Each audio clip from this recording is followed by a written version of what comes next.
Hey friends, welcome to another epic Wild West tale that'll keep you on the edge of your seat. Before we dive into this story of kindness, mystery, and unexpected twists, I need to share something from the heart. My channel is facing some tough times, and your support is what keeps me going. If this tale of a cowboy's brave act and the shocking events that follow moves you, please hit that like button right now. It motivates me more than you know. Subscribe if you haven't. Turn on notifications, and stick around till the end for the jaw-dropping conclusion. Your views and engagement are my lifeline. Let's build this community together. Now, let's settle up and ride into the story. In the vast, sun-scorched plains of the American Southwest during the height of the Wild West era, Cowboy Jack Harlan rode his faithful horse, Rusty, through a dusty trail lined with cactus and sagebrush. Jack was a lone wanderer, his weathered face tanned from years under the relentless sun. His wide-brimmed hat shading piercing blue, eyes that had seen to many gunfights and to few kindnesses. Dressed in a faded denim shirt, leather chaps, and boots caked with mud from last night's rain, he carried a Colt revolver at his hip and a rifle slung across his saddle, a man prepared for the dangers of outlaws, wild animals, and the unforgiving land. As the afternoon heat beat down, Jack spotted something unusual near a rocky outcrop.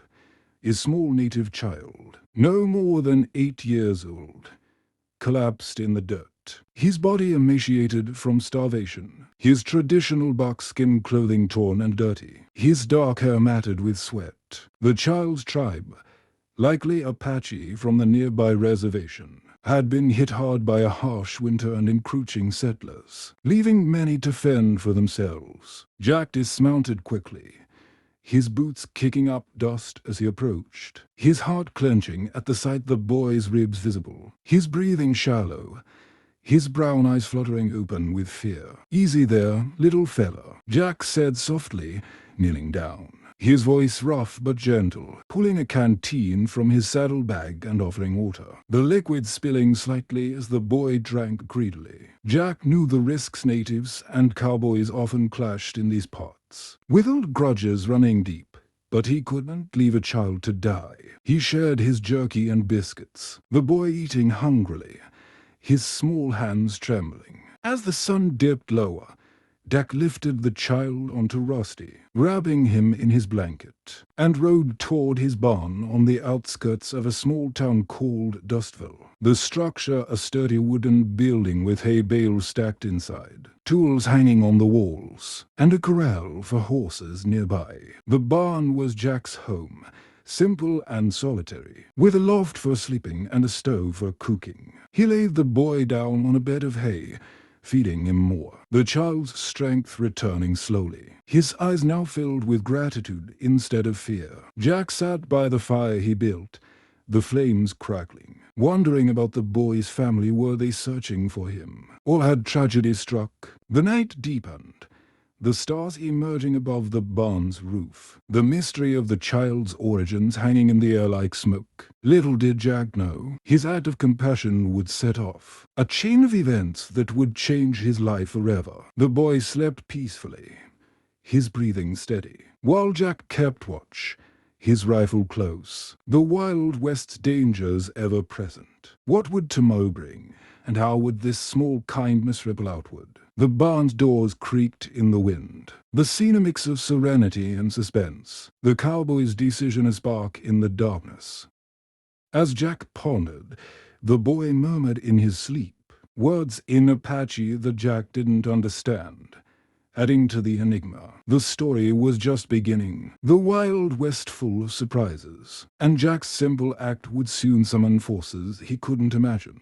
Have you ever helped a stranger in need? Share in the comments. This kindness is about to explode. The next morning, as the sun rose over Dustville, casting golden light through the barn's cracks, Jack woke to the sound of the boy stirring, his small frame sitting up on the hay, his dark hair disheveled, his brown eyes alert and curious. The child, whose name Jack learned was Little Wolf through gestures and broken English, smiled shyly, his buckskin clothing now dry but still ragged, his hunger sated from the previous night's meal. Jack prepared breakfast eggs from his chickens, bread baked in the stove, and fresh milk from his covered barn filled with the aroma of cooking. The wooden beams and hay bales creating a cozy, rustic atmosphere. Little Wolf ate eagerly, his small hands holding the plate, his trust in Jack growing with each bite. Jack, in his denim shirt and chaps, sat across from him, his blue eyes softening as he watched the boy, remembering his own childhood on a ranch where kindness was rare. "Where's your family,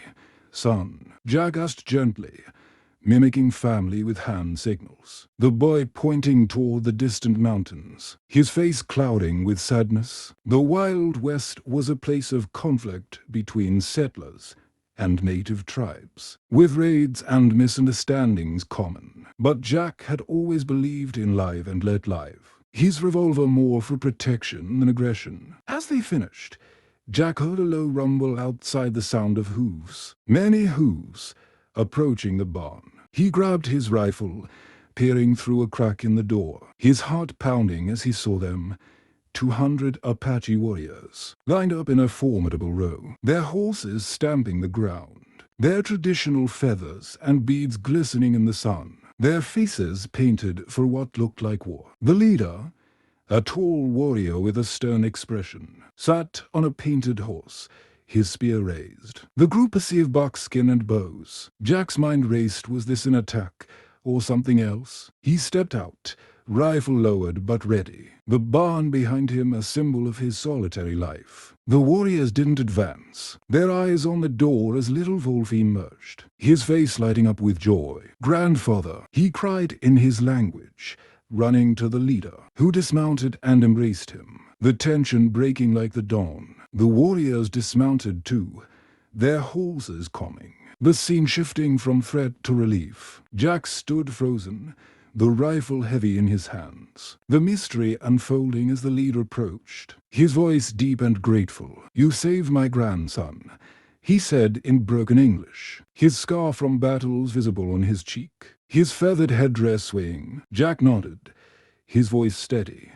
"Couldn't let a child starve." The warriors murmured, their bows lowered, the barn now surrounded not by enemies, but by allies. What would this encounter bring, and how would it change Jack's life? The sun climbed higher, the warriors' horses grazing. The scene a blend of cultures in the Wild West. The Apache leader, Chief Running Eagle, extended a hand to Jack, his palm rough from years of riding and fighting, his buckskin tunic adorned with beads that told stories of his tribe's history. The warriors behind him watching with a mix of caution and respect. "You have the heart of a warrior," the chief said, his voice resonant, the scar on his cheek a mark of battles won against settlers and rivals. Jack shook his hand, his blue eyes meeting the chief's dark ones, the rifle slung over his shoulder, his denim shirt damp from the morning dew. Little Wolf stood between them, his small hand in his grandfather's, his buckskin clothing now clean from Jack's care, his brown eyes shining with happiness. The warriors, 200 strong, formed a circle around the barn, their horses tethered to nearby trees, their bows and spears at rest, the air filled with the scent of wet earth and horse sweat. Chief Running Eagle explained through gestures and words that the boy had been lost during a raid by rival outlaws, starving for days before Jack found him. The tribe searching relentlessly, their camp in the distant mountains a place of tents and campfires. "We came for war if harm had befallen him," the chief admitted, his headdress feathers rustling in the breeze. "But you showed mercy." Jack nodded, his hat shading his face. "Ain't no honor in letting a kid suffer." The warriors nodded, their painted faces softening. The scene a rare moment of unity in the divided Wild West, where cowboys and natives often clashed over land and resources. The chief offered a gift-beaded necklace symbolizing protection, its colors vibrant against Jack's shirt, the gesture sealing an unlikely alliance. As the sun dried the ground, the warriors shared stories, their language a melody Jack didn't understand but felt, Little Wolf translating with glee. The barn, with its hay bales and tools, became a meeting place. The cowboys' world meeting the natives, the mystery of their encounter turning to friendship. What would this alliance mean for Jack? And how would it protect him from the outlaws plaguing the plains? The day progressed, the warriors helping repair the barn's roof damaged by Bearish, their laughter mingling with Jack's, the scene a blend of cultures footing bonds.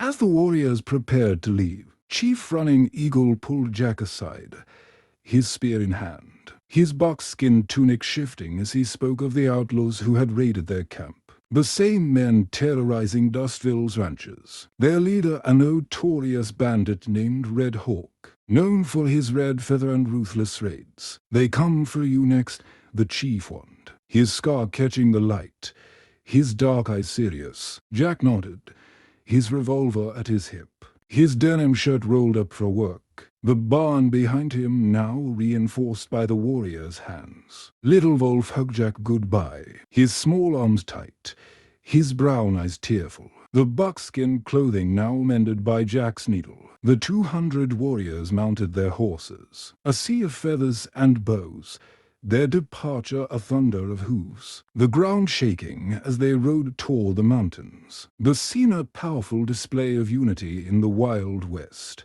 Jack watched them go, his hat in hand, the necklace around his neck a token of their bond. The mystery of the child's salvation now a legend among the tribe.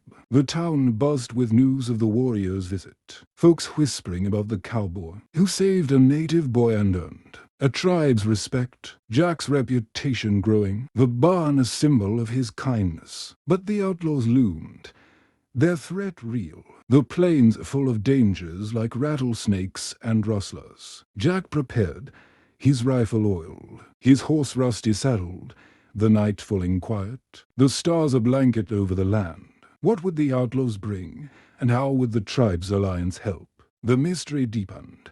The Wild West's alliances fragile but powerful. Weeks later, the outlaws struck. Red Hawk's gang raiding a nearby ranch, their horses kicking up dust, their guns blazing as they stole cattle and burned barns. The smoke visible from Jack's place. The town panicked, the sheriff calling for a posse, his badge shining in the sun, his face lined with worrying. Jack joined, his revolver ready, his denim shirt tucked in, his hat low against the glare. The barn behind him a reminder of his act of kindness. The posse rode out, hooves pounding, the plains stretching endless, the outlaws' trail leading toward the mountains. The scene a chase through canyons and creeks. Red Hawk, with his red feather in his hat, his scar from a knife fight, laughed as they ambushed the posse. Bullets flying, men falling. Jack fought, his shots precise, but they were outnumbered. The mystery of survival hanging by a thread. Suddenly, a war cry echoed. The 200 Apache warriors charging from the ridges, their bows and spears a storm, their painted faces fierce. Chief Running Eagle leading with his spear raised. The outlaws faltered, their guns no match for the tribe's surprise attack. The scene a clash of cultures united against evil. Jack saw Little Wolf among them, his small frame on a pony, his eyes determined, the buckskin clothing flapping in the wind. The battle turned, the outlaws fleeing or falling. Red Hawk captured, his red feather trampled in the dirt. The mystery resolved, the tribe's gratitude a powerful force. The Wild West's alliances saving the day. The town celebrated, the saloon filled with cheers. The sheriff toasting Jack and the tribe. The Bearish long gone, the sun shining on Dustville. Jack shook Chief Running Eagle's hand, the necklace a symbol of their bond. The warriors welcomed as heroes, their horses grazing in the corral. Little Wolf hugged Jack, his brown eyes shining, his buckskin clothing now adorned with a cowboy hat Jack gave him. The scene a blend of worlds. The outlaws were jailed, Red Hawk's gang broken, the plains safe once more. The mystery of the child's salvation a legend that bound cowboy and native. Jack felt a sense of belonging, his solitary life enriched by this unexpected family.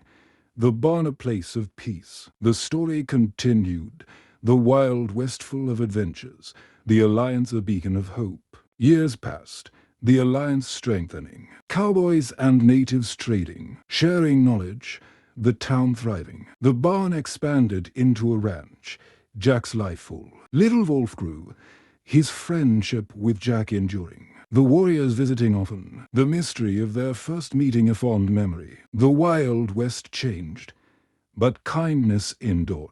The story a testament to compassion's power. In the end, Jack looked back on that day, the starving child who brought warriors to his door, the act that saved lives and forged bonds. The barn stood, a symbol of unity, the plains peaceful, the legacy lasting. The tale a reminder that one kindness can change the world. Thank you for watching this inspiring Wild West story. To the end, it was a labor of love to create. If the cowboy's kindness and the warrior's gratitude touched you, please like this video, subscribe, and comment below. What would you do if warriors surrounded your home? Your support is crucial during these challenging times. For the channel, every like, sub, and comment helps build our community and keeps these stories coming. Let's stay connected, share this with a friend, and see you in the next adventure.